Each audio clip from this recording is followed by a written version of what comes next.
Bonjour à tous et bienvenue sur boursicoté.com pour cette nouvelle analyse technique Forex et matières premières avec une paire de devises euro-dollar qui valide donc la cassure de ces 1.1020 et qui continue à inscrire de nouveaux points bas significatifs. Donc hier je vous ai indiqué un objectif ici sur les 1.0990. On a quasiment atteint cet objectif aujourd'hui. Ça ne serait tardé, et même si on devait marquer un rebond technique au-delà des 1.1020, nous pourrions considérer ici que nous sommes que nous avons validé ce niveau dans l'épaisseur du trait.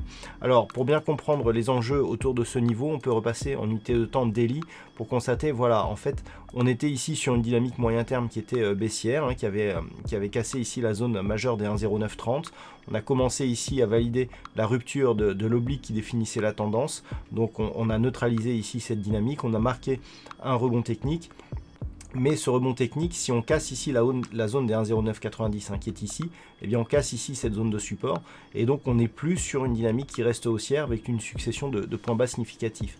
Rien que le fait que l'on soit venu chercher ici cette zone en daily montre qu'il y a au mieux une neutralisation, mais qu'en cas de rupture, eh bien on inverse le sens d'évolution probable avec un retour du mouvement baissier.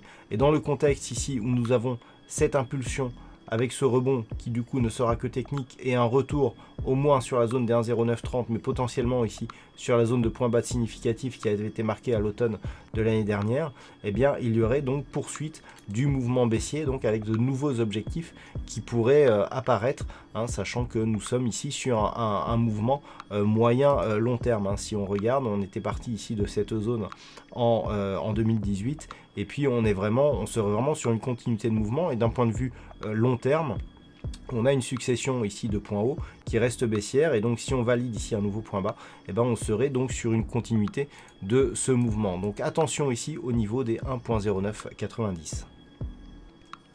Sur le câble, nous sommes toujours ici sur une évolution qui se neutralise au-dessus des 1.2970.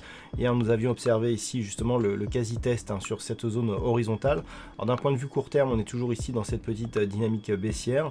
On l'a vu, on a eu un rebond technique ici qui s'est développé mais qui semble ne pas vouloir continuer. Donc en cas de retour rapide ici sur cette zone, on peut craindre une cassure, auquel cas, eh bien, si on élargit la vue, on redescendrait ici le range d'un étage avec potentiellement un risque d'évoluer ici entre cette zone des 1.2970 et ce support ici des 1.2820, voire même revenir ici sur le support des 1.2780. Attention, en cas de rupture de cette zone des 1.2780, on aurait un signal de retournement baissier majeur. Et puis sur l'or, eh bien, nous sommes toujours dans une perspective plutôt haussière, même si la dynamique ne tient pas toutes ses promesses. Nous avions effectivement des cours qui restaient ici au-dessus de la zone des 1550 $ l'once. Et puis, suite à un début de dynamique ici qui avait commencé par un gap haussier, on avait bien attaqué ici la bande de Bollinger supérieure. Le gap, dans un premier temps, tenait bien, mais il a été cassé ici. On le voit sur cette phase. Eh bien, on est revenu ici sur la zone des 1575 $ l'once, pour venir ici sur la zone des 1563. Alors, il semblerait que l'on rebondisse. On n'est pas venu au contact de la bande de Bollinger inférieure, ce qui validerait plutôt, même si on n'est pas sur une grosse dynamique, une poursuite haussière. Si les cours arrivent à repasser au-delà ici des 1576, on pourra donc continuer sur ce mouvement avec comme perspective un retour ici sur la prochaine zone de résistance qui se situe à 1593,50 $ l'once.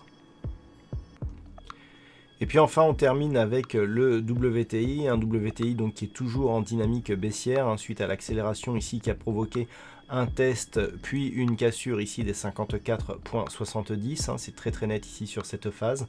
On a marqué donc de nouveaux points bas significatifs proche de l'objectif qui est toujours ici la zone des 51 $ le baril.